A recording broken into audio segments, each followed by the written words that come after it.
북한이 지난 26일 김정은 국무위원장 참관하에 서해 해상에서 전략 순항미사일 발사 훈련을 했다고 조선중앙통신이 밝혔습니다. 중앙통신은 보도에서 전략 순항 미사일들이라고 밝혀 복수의 미사일을 발사한 것으로 보이며 발사한 미사일은 1587km 타원형 궤도를 따라 비행한 후 표적을 명중 타격했다고 전했습니다. 우리나라와 미국, 태국 등이 참가한 다국적 연합훈련 코브라 골드가 태국에서 진행되고 있습니다. 훈련은 정글 수색과 더불어 근접 전투, 수중 전투 훈련 등이 진행됐습니다. 훈련에 참여한 대원들은 각 군의 전투 기술을 공유하고 극한의 상황을 함께 극복해가면서 강한 유대감을 키웠습니다. 육군 제55보병사단이 최우수중대 선발전을 진행했습니다. 부대는 조우전 전투 능력 향상과 중요시설 방호작전 수행 능력을 배양하기 위해 선발전을 진행했으며 대회엔 기동중대 6개 팀과 소총중대 9개 팀이 참가했습니다. 팀원들은 중대장의 명령 하달에 따라 핵심 노드인 건물을 방어하면서 최강의 팀워크를 선보였습니다. 시청자 여러분 그리고 국군 장병 여러분 안녕하십니까? 2월 28일 KFN 뉴스 시작합니다. 북한이 지난 26일 김정은 국무위원장이 참관한 가운데 서해 해상에서 전략순항미사일 발사 훈련을 했다고 조선중앙통신이 밝혔습니다. 보도에 송민아 기자입니다. 28일 조선중앙통신 보도에 따르면 조선인민군 서부지구 미사일연합부대 해당 구분대가 26일 오전 조선 서해 해상에서 전략순항미사일 발사 훈련을 실시했습니다. 통신은 북한의 안전을 침해하는 적들에게 북한군의 반격 능력과 핵 운용수단의 준비태세를 알리고 전략순항미사일 부대의 화력 임무 수행 능력을 숙달하는 것이 이번 훈련의 목적이라고 설명했습니다.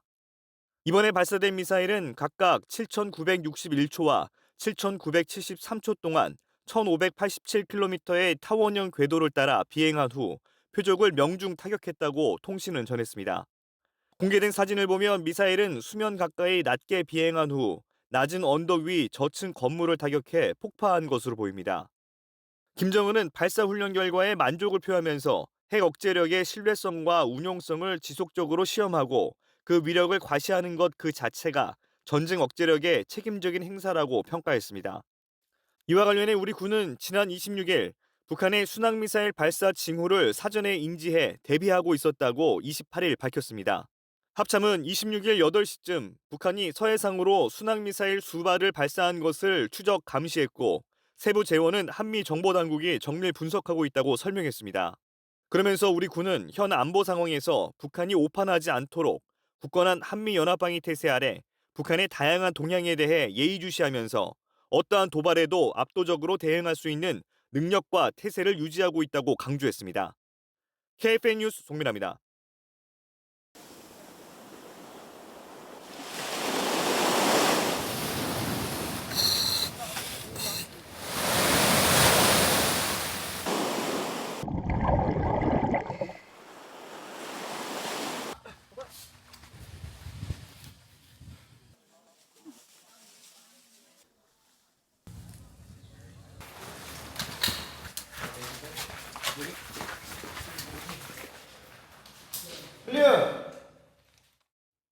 앞서 보신 것처럼 우리나라와 미국, 태국 등이 참가한 다국적 연합훈련 코브라 골드가 태국에서 진행되고 있습니다. 각국 해병대는 정글 수색을 비롯한 근접 전투와 수중 침투 훈련을 함께하며 연합작전 능력을 끌어올렸습니다. 현지에서 박인배 기자가 전합니다. 이곳 태국에서는 코브라 골드 훈련이 한창입니다. 지금은 한국과 미국, 태국 해병대가 수색 훈련을 하고 있는데요. 세계 최정예 해병 대원들의 연합작전을 밀착 취재했습니다. 수풀이 우거진 정글 속 각 나라를 대표하는 해병 대원들이 주변 지형을 정찰하며 전술적으로 기동합니다. 목표 지점으로 향하는 길에선 철저한 사주 경계와 기도 비닉을 유지합니다. 이어진 CQB 근접 전투 상황. 나라는 다르지만 완벽한 호흡으로 적을 소탕하고 목표 건물을 접수합니다. 해병대라는 하나의 이름으로 시너지를 낸 순간입니다. Okay, so today was to learn CQB and jungle survival skills. Overall, good training between the three countries here. The importance of Cobra Gold 2025 is to continue to develop interoperability between the United States and partner nations This is important so we can ensure that we're able to work together on future missions. 바다에선 한국과 태국 해병대 수색대가 수중 침투 작전을 벌입니다. 수색대원들은 바다 한가운데서 잠수를 하고 해안으로 은밀하게 이동합니다. 시야 확보가 어려운 여건 속에서도 고도의 작전 수행 능력을 보여줍니다. 육지에 오르자마자 은엄패한 뒤 일제히 적을 향해 기동 사격을 합니다. 수중 방향 유지 후 적 지역 침투, 폭파, 타격 후 퇴출 훈련을 진행하였습니다. 태국군과의 전술 교류 및 강한 유대감이 생긴 것 같아 뿌듯합니다. 저마다의 기량을 자랑하는 다국적 해병대 연합훈련. 다음 주엔 대규모 상륙 작전이 펼쳐집니다. 태국 현지에서 KFN 뉴스 박인배입니다.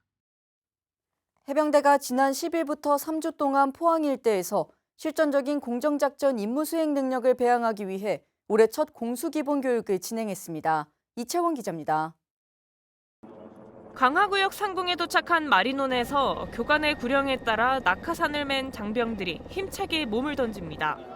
1500피트, 약 400m의 아찔한 높이지만 낙하산을 펼치며 안정적으로 강하에 성공합니다. 이번 공수기본교육엔 해병대 1사단과 2사단, 유교단 등에서 병사부터 대대장까지 200여 명의 장병들이 입교했습니다.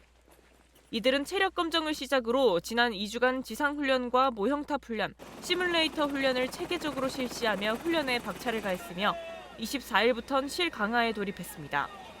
해병대 공수기본교육은 해병대 공정작전부대와 수색부대 장병들이라면 반드시 수료해야 하는 훈련 과정으로 해병대는 병사들에게도 교육 기회를 부여하고 있습니다. 해병대 일원인 덕분에 병사임에도 불구하고 공정요원 자격을 획득할 기회를 가질 수 있게 되어 감사하고 사명감을 느끼고 있습니다. 무사히 수료하고 자랑스럽게 공수의장을 달아서 어떤 임무도 자신 있게 수행해 나가겠습니다. 부대는 1500피트에서 상륙기동 헬기 마리논과 고정익 항공기 강화, 1000피트에서 기구 강화 등 다양한 강화 수단으로 자격 강화를 진행했습니다. 총 3회 이상 자격 강화에 모두 성공한 교육생은 휘장 폐용증을 획득하고 왼쪽 가슴에 공수 휘장을 부착하는 영예를 가졌습니다. 한편 과학화 장비와 체계적인 훈련 진행, 철저한 안전관리를 통해 교육과정의 우수함을 인정받고 있는 해병대 공수기본교육과정엔 해군과 공군 특수부대 등 타군도 시기별로 참가하고 있습니다. KFN 뉴스 이채원입니다. 국방부와 병무청이 올해 군의관과 공중보건의사 입영 대상자 880여 명을 선발해 개별 통보했습니다. 국방부는 전공의 집단 사직으로 인해 발생한 군 수요 초과 인원 3,300여 명을 올해부터 4년에 걸쳐 분산 입대하도록 할 방침입니다. 김철환 기자의 보도입니다. 올해 군의관과 공중보건의사 입영 대상자는 각각 630여 명과 250명으로 확정 통보됐습니다. 병무청은 오는 3월 4일 군의관과 공보위 대상자에게 입영 통지서를 발송할 계획입니다. 이후 군의관은 다음 달 17일 육군 학생 군사학교로, 공보위는 13일 육군 훈련소로 입영해 기초 군사훈련을 받게 됩니다. 우리 군은 의료 인력이 수련 과정을 마칠 때까지 군대 입영을 유예하고 이후 의무 장교로 복무할 수 있도록 의무사관 후보생 제도를 운영하고 있습니다. 이를 통해 매년 군의관 600~700명과 공보위 200~300명을 선발해 왔습니다. 하지만 정부의 의대 정원 확대에 반대하는 전공의들이 수련기관에서 사직하면서 갑자기 병역을 이행해야 할 의료 인력이 3,300여 명으로 초과 발생하게 된 것입니다. 국방부는 군 의료 체계의 안정적인 운영을 위해 이들을 4년에 걸쳐 입영하게 할 계획이며 올해 입대하지 않은 이들을 현역 미선발자로 관리하기로 했습니다. 앞서 정부는 브리핑과 병무행정 알림톡, 우편 발송 등을 통해 사직 전공의의 입영 의향 조사를 진행한 바 있습니다. 국방부는 올해 군의관과 공보위를 선발하면서 조사 응답자들의 의향을 반영하고 병역 면필 연령인 33세에 도달한 의무사관 후보생이 우선 입영할 수 있도록 한 것으로 전해졌습니다. KFN 뉴스 김철환입니다.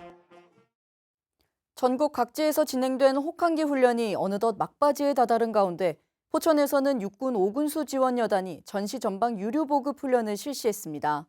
신속 정확한 유료보급으로 전승보장을 다짐했습니다. 이태검 기자입니다. 육군 5 군수지원여단 장병과 군무원들이 접이식 유류 탱크를 설치하느라 분주합니다. 혹시 모를 기름 유출을 막는 작업을 하고 호스를 연결해 기름을 채워 넣습니다. 유사시 전방에서는 전투 장비의 운용이 증가하며 유류 사용량도 급증하는데 이를 위해 전방에 유류 보급소를 설치하는 겁니다.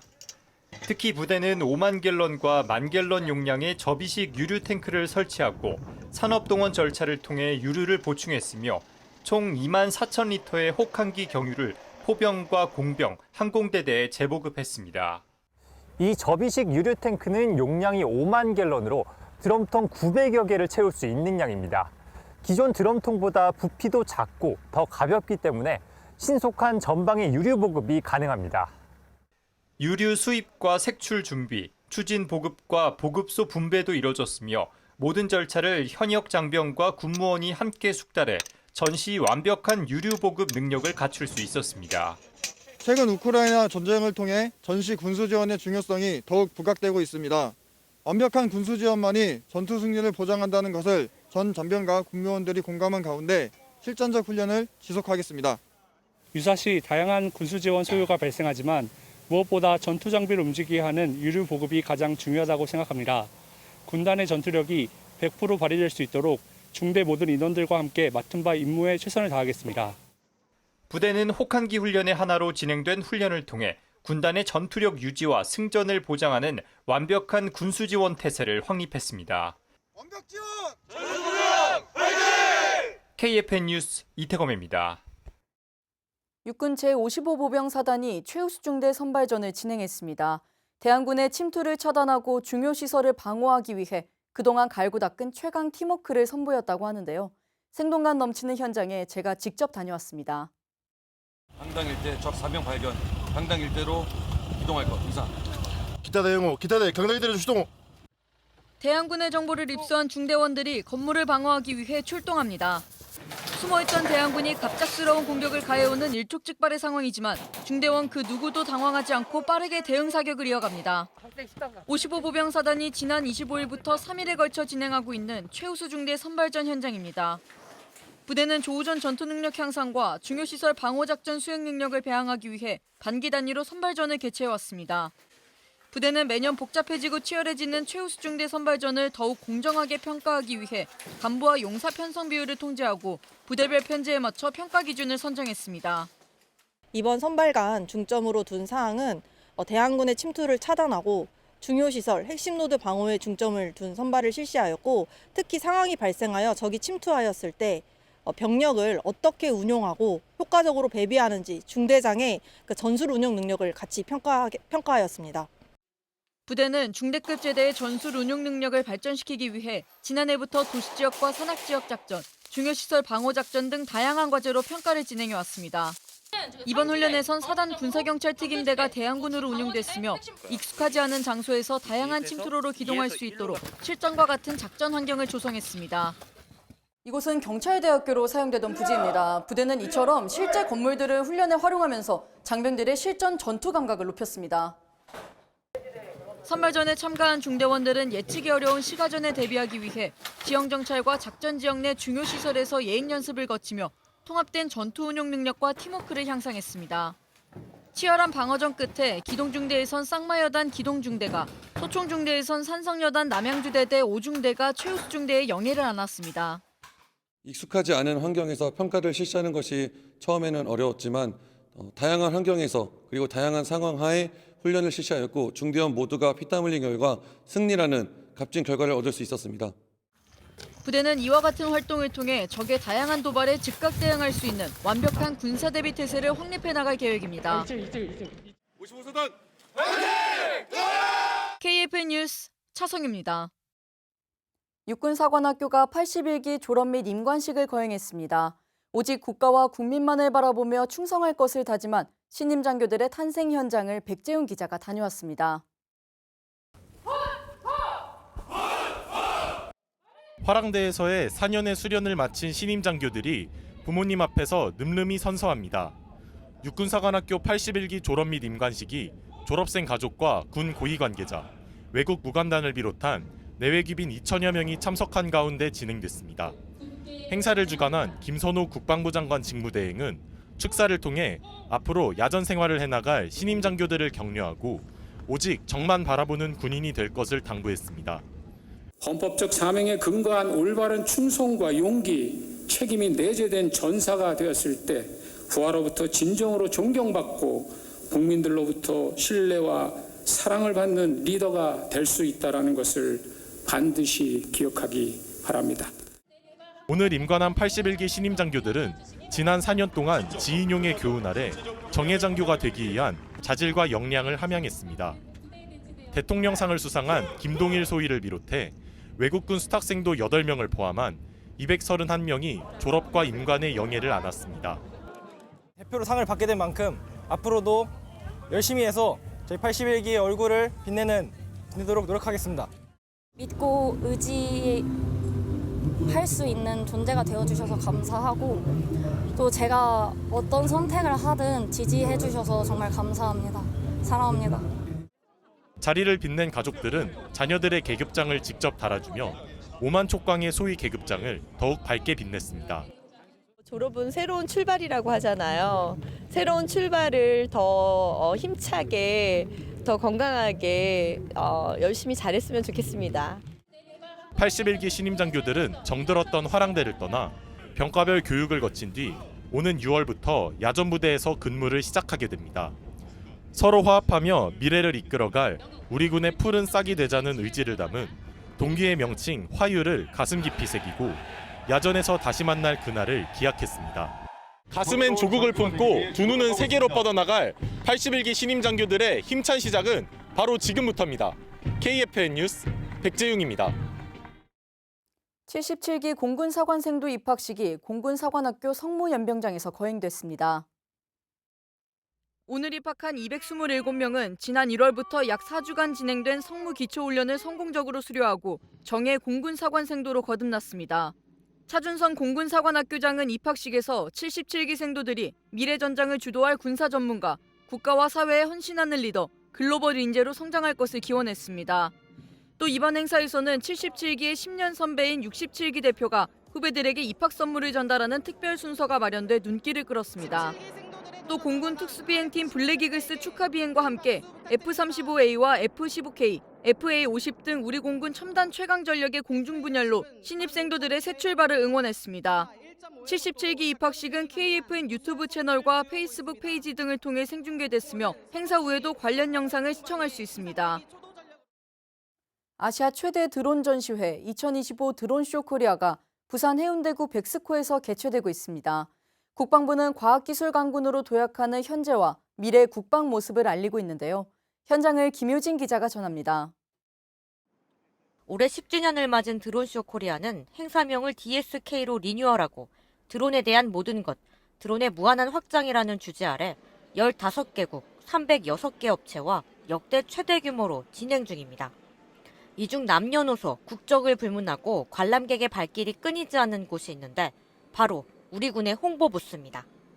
국방부가 미래전장을 주도할 AI 기반 유무인 복합 전투체계 중심의 첨단과학 기술군을 보여주고자 육해공군의 최신 전력과 기술을 선보였기 때문입니다. 대한민국 육해공 드론을 보니 이렇게 멋있는 줄 몰랐고 추후에 군대에 입대하게 된다면 이 멋진 드론을 날리는 드론병이 되고 싶습니다. 공군 드론 멋있어요. 공군 부스의 인기 비결은 첨단과학 기술을 기반으로 미래 전장을 주도하는 공군 무인 체계의 현재와 미래를 조명해서입니다. 특히 FA-50, F-15K, KF-16 등 대한민국의 주력 전투기가 MUAV 같은 무인 전력과 어떻게 복합적으로 움직이는지에 대해 적극적으로 홍보했습니다. KF-21 유인 전투기를 중심으로 4개의 저피탄 무인 편대기가 협업 임무를 수행하는 유무인 전투기 복합 체계가 되겠습니다. 미래전은 결심 중심전이라고 하는데 이러한 게임 체인저 역할을 할 무기체계를 통해서 적에게 결심의 마비와 와해를 시킴으로써 강력한 항공우주 건설과 함께 미래전의 전승 달성을 할 수 있을 것으로 확신하고 있습니다. 육군은 지상군 유무인 복합전투체계 조기 구축을 위한 드론 운용 추진 전략과 미래 전투 수행 개념에 대해 전시했습니다. 해군 역시 AI 기반의 해양 유무인 복합전투체계 네이비스 고스트를 전면에 내세우며 무인 항공기와 무인 수상정, 무인 잠수정 등 운용자의 개입을 최소화하는 방안을 적극 어필했습니다. 전반적으로 우리 군은 드론으로 미래 전장의 패러다임을 구축하는 모습을 보이며 군 본연의 임무에 매진하는 신뢰받는 군대 구축에 박차를 가했습니다. 이 밖에도 한국항공우주산업, LIG 넥스원 등 주요 방산 기업이 전력을 선보였으며 대드론과 안티드론 기술을 선보이는 대드론관에는 다양한 기업들이 참여해 최신 방어 기술을 소개했습니다. KFN 뉴스 김효진입니다. 서울과 대전에 이은 국내 세 번째 현충원인 국립연천현충원 조성 사업이 3, 4월 중 기공식을 열고 본격적인 공사에 들어갑니다. 국가본부와 연천군에 따르면 국립연천현충원 조성 사업은 현재 시공사를 선정한 상태로 3, 4월 중 기공식을 할 계획이며 2027년 준공을 목표로 하고 있습니다. 국립연천현충원은 1,000억여 원을 들여 연천군 신서면 대광리 95만 9천여 제곱미터에 봉안당 2만 5천 기와 봉안담 2만 기, 자연장 5천 기 등 5만 기 규모의 봉안시설을 조성하는 사업으로 국립연천현충원이 들어서면 침체한 지역경제 활성화에 도움이 될 것으로 기대하고 있습니다.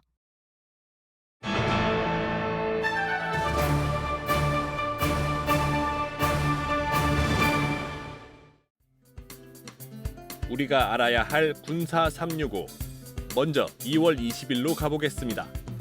1951년 2월 20일 유엔군이 철수하는 공산군의 재정비를 저지하고 중부전선의 요충지를 탈환하기 위한 킬러 작전을 개시했습니다. 주요 경과를 보겠습니다. 1951년 2월 18일 미 8군 사령관인 리지웨이가 지평리 전투 이후 공산군이 철수하는 기회를 활용하는 킬러 작전 계획을 수립합니다. 1951년 2월 20일 킬러 작전이 개시되는데요. 1951년 3월 6일 유엔군은 양평과 횡성, 평창을 잇는 애리조나 선을 확보해 킬러 작전을 종료합니다. 유엔군의 킬러 작전은 한강 남한과 횡성, 강릉을 잇는 선을 확보해 안정적인 전선을 구축했습니다. 그 결과 유엔군이 서울 탈환과 38도선으로 계속 진격할 수 있는 군사적인 여건이 조성됐습니다. 이어서 2월 24일로 가보겠습니다. 2022년 2월 24일 러시아가 우크라이나의 나토 가입과 나토의 세력 확장을 방지한다는 목적으로 우크라이나를 전면 침공함으로써 전쟁이 발발합니다. 주요 경과를 보겠습니다. 2014년 2월 20일 러시아가 우크라이나 정권 교체 과정에서 러시아인 보호 명분으로 크림반도를 점령합니다. 이에 서방 국가들을 중심으로 러시아와 크림반도에 국제적 제재가 내려지는데요. 러시아도 나토의 확장과 우크라이나 영토 활용 시 즉각 보복을 주장합니다. 2021년 10월 러시아가 우크라이나 국경에 대규모 병력을 집중해 양국 갈등이 고조되는데요. 2022년 2월 24일 러시아가 우크라이나를 침공해 전쟁이 발발합니다. 러시아 우크라이나 전쟁은 2014년부터 시작돼 2022년부터는 양국 간의 전면전으로 번졌습니다. 또한 현재는 미국을 비롯한 서방 국가들의 지원과 우크라이나의 총력전, 북한의 파병까지 더해져 전쟁이 장기화되며 사상자가 늘고 있습니다. 이어서 2월 25일로 가보겠습니다. 1983년 2월 25일 북한 공군의 전투기 조종사인 이웅평 대위가 미그 19기를 타고 한국으로 귀순합니다. 주요 경과를 보겠습니다. 1983년 2월 25일 오전 10시 35분 이웅평 대위가 탄 전투기가 북한 개천 비행장에서 이륙해 편대 비행 중 이탈합니다. 그리고 황해도 해주와 서해 상공을 거쳐 남하하는데요. 오전 11시 4분 한국 공군 전투기의 유도로 수원 비행장에 착륙합니다. 1983년 5월 귀순한 이웅평 대위가 한국에서 공군 소령으로 임관하는데요. 1996년에는 대령으로 진급합니다. 2002년 5월 4일 이웅평 공군 대령이 지병으로 사망합니다. 북한의 이웅평 대위 귀순 사건은 한국 공군의 귀순기 조기 포착과 유도를 통해 성공적으로 작전을 시행한 결과입니다. 따라서 이 사건은 수도권 경보 체계와 공군 방공 시스템 발전에 큰 계기가 됐습니다. 싸우지 않고 적을 굴복시키는 것이 최선의 방책이다. 이어서 오늘의 국방단신 전해드립니다. 공군교육사령부는 오늘 교육산의 기지강당에서 손성락 교육사령관 주관으로 제9기 학군부사관 후보생 임관식을 거행했습니다. 임관식은 신임부사관의 가족 친지를 포함해 주요 4빈이 참석한 가운데 임관사령장과 계급장 수여, 임관선서, 교육사령관 훈시 순으로 진행됐습니다. 이날 임관한 29명의 부사관들은 앞으로 항공정비 분야의 전문성을 키워 항공정비사로서 임무를 수행하게 됩니다. 해군교육사령부는 오늘 교육사 연병장에서 286기 부사관 후보생 197명과 9기 학군부사관 후보생 23명의 임관식을 가졌습니다. 행사는 개식사를 시작으로 애국가 제창, 상장 수여, 임관선서, 축사 등의 순서로 진행됐습니다. 특히 국방부 장관상을 받은 김현수 하사는 해군부사관 251기로 먼저 임관해 삼함대에 근무 중인 아내와 함께 부부군인이 됐습니다. 이날 임관한 부사관들은 교육사 예하학교에서 직별로 전문화된 보수교육을 받은 뒤 각급 부대에 배치됩니다. 해군사관학교는 오늘 한국전자통신연구원과 함께 와이파이 기반 지능형 스텔스 네트워크 기술 리빙랩 개소식을 개최했습니다. 회사는 첨단과학 기술 기반의 스마트 캠퍼스를 구축하고 국방 분야 연구개발 협력을 통해 강한 해군 해양 강국 건설에 기여하고자 이번 사업을 추진했습니다. 이 사업은 회사 교수와 한국전자통신연구원 연구진이 함께하는 리빙랩 방식으로 진행됩니다. 리빙랩은 연구자와 현장 실무자가 함께 신기술을 실제 환경에 적용하고 문제점을 파악하고 개선하는 연구 방법입니다.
(2월 28일) 기상정보입니다. 2월의 마지막 날인 오늘 봄의 기운을 만끽하기 참 좋겠습니다. 볼을 스치는 공기가 제법 부드럽게 느껴지는데요. 오늘은 3월 하순의 봄 날씨가 나타나겠습니다. 날이 포근해지니 초미세먼지의 공습이 시작됐습니다. 중국발 스모그가 유입되면서 초미세먼지 농도는 나쁨 단계를 보이겠습니다. 오늘 예보입니다. 오늘은 서울을 포함한 중부지방으로 구름이 많겠으며 충청 이남 지역으로는 약한 비가 온 뒤 오후부터 개이겠습니다. 내일 예보입니다. 내일은 전국적으로 비가 내리겠습니다. 전라 지역부터 시작하여 오후 중반 이후 전국 강수가 시작되겠으며 3에서 15mm의 비가 내리겠습니다. 내일 아침 최저기온은 서울 5도, 철원은 0도가 예상되며 한낮 최고기온은 서울 13도, 대구 18도로 봄비를 동반한 따뜻한 봄 날씨를 미리 느낄 수 있겠습니다. 작전 기상입니다. 오늘은 충청 이남 지역의 구름으로 인해 항공작전에 일부 영향을 받겠으며 기타 작전은 기상이 작전에 미치는 영향은 없겠습니다. 주간 기상 전망입니다. 이번 주간은 비 소식이 잦습니다. 내일부터 시작된 비는 전국적으로 많은 비 또는 눈이 예상됩니다. 일요일부터 화요일 사이 서울을 포함한 경기 영서 충청 경북 지방으로 20에서 30mm, 눈으로 최대 40cm가 내리겠으며 특히 강원 영동 지방은 100cm 이상의 눈이 내릴 것으로 예상되며 강풍을 동반하겠습니다. 주말간 외출 및 나들이 계획하신 분들께서는 최신 기상예보를 꼭 참조하시기 바랍니다. 연휴간 비 종료 이후에는 꽃샘추위가 찾아오겠으며 동해안 지역으로는 동풍의 영향으로 지속적인 눈비가 내리겠습니다. 이상 공군 기상단 제공 기상정보였습니다. 이것으로 KF 뉴스를 마칩니다. 시청해주신 여러분 고맙습니다.